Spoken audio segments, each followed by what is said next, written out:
Gracias amigos por continuar con nosotros aquí en Seguridad Total. Yo soy Ana María Salazar. Y antes del corte estábamos platicando de las nuevas tendencias del crimen organizado respecto al sector empresarial.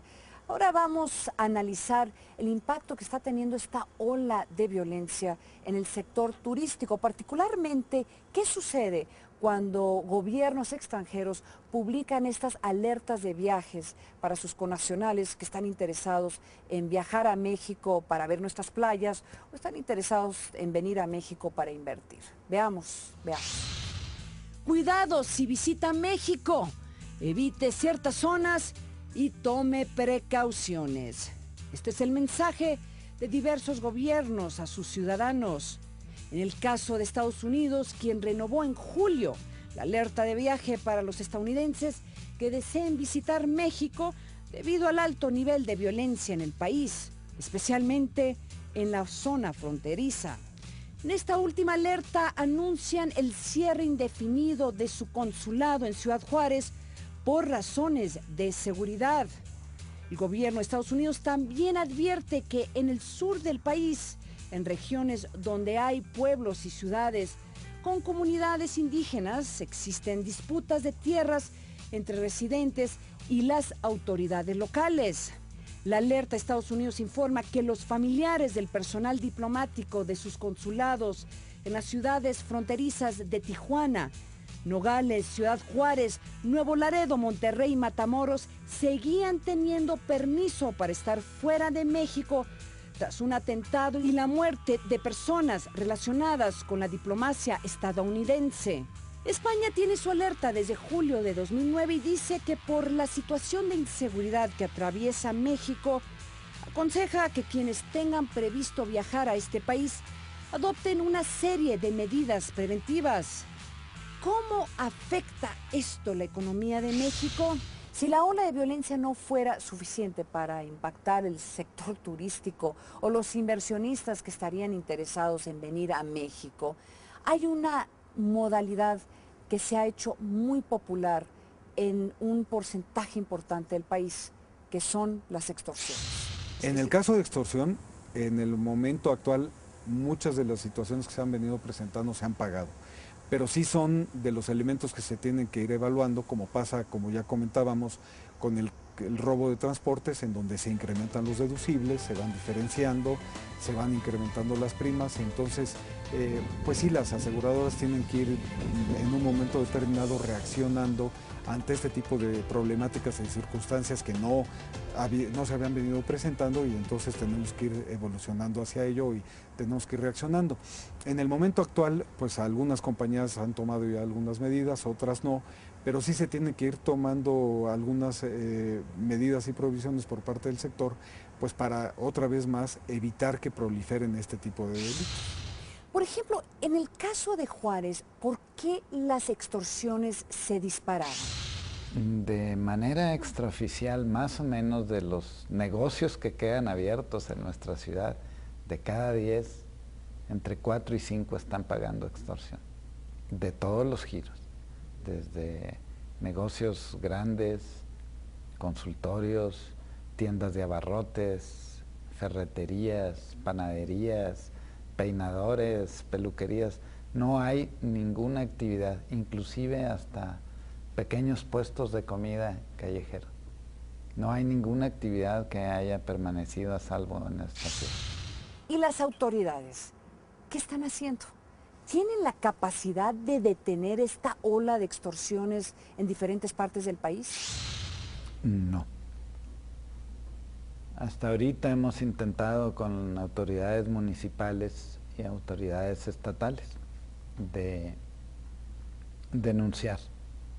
Y nos hemos encontrado un ejemplo, como el que me pedías, es un médico con una pequeña clínica en donde él no aceptó pagar esta cuota. Al día siguiente llegaron y con armas automáticas rafaguearon la fachada de esta pequeña clínica. De alguna manera se puso en contacto, tenemos relación con algunas autoridades que manejan el delito del secuestro comentamos con ellos que era lo que procedía, que se podía hacer. Y lo que nos comentaron es que lo que cabía era una denuncia por daños. Y decimos, pero que si ya había cuantificado los daños a su local, pero ¿cómo una denuncia por daños? Esto es una extorsión. Entre el 2007 y 2009, los familiares de personas secuestradas en México pagaron un total de 6.750 millones de pesos a los plagiarios, lo que representa cerca del 15% del monto exigido originalmente como rescate por los secuestradores. Tú puedes llegar igual a comportamientos de conducta de los altos empresarios de las compañías. Nuevamente tú accesas, haces un hackeo, como se llamaría una intrusión, a los sistemas de información de una empresa y puedes recuperar las agendas de los ejecutivos. O puedes robarte la información de una BlackBerry estando en el aeropuerto. Una BlackBerry es lo más inseguro de tener. Puedes usarla en un día a día, pero estando en el aeropuerto la recomendación que te hacen los expertos en seguridad es apágala, porque son los principales lugares donde extraen información. Que es importante, archivos adjuntos y también toda la agenda electrónica, porque en función de tu agenda creas un perfil de en dónde puedo encontrar a tal persona, la secuestras y haces todo el blackmail utilizando propias cuentas de correo de la empresa. Está estableciendo medidas preventivas. Las grandes empresas, tanto transnacionales como nacionales, tienen hoy el proceso de seguridad muy a la mano. Antes el gerente de seguridad estaba en una posición abajo inclusive del director de recursos humanos. Hoy la mayoría de los son directores ya de seguridad y dependen en la mayoría de los casos del presidente o director general de una empresa y están monitoreando permanentemente el nivel de riesgo, el nivel de pérdidas, reducción de pérdidas, control de personal y verificación de personal. Es la única manera en que una empresa puede seguir operando de una manera saludable. Y no nada más en nuestro país por la situación de crisis criminal que tenemos, sino en muchos otros países las empresas tienen que establecer también medidas internas. Ante los diferentes actos de violencia que se ha vivido en México en las últimas semanas, desde carrobombas en Ciudad Juárez, masacres en diferentes partes del país, el hallazgo de narcofosas con más de 50 cuerpos, está surgiendo un debate fundamental que afecta a muchas de las industrias mexicanas y transnacionales en el país. La pregunta es, ¿son estos actos terroristas?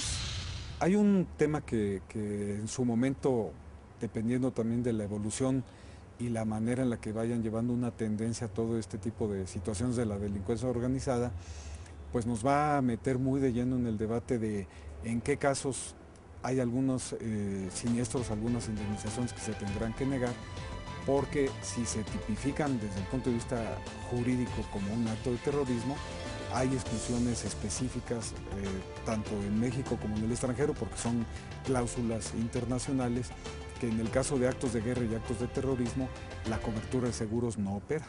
En algunos casos se compra de manera específica y obviamente tiene un precio muy distinto.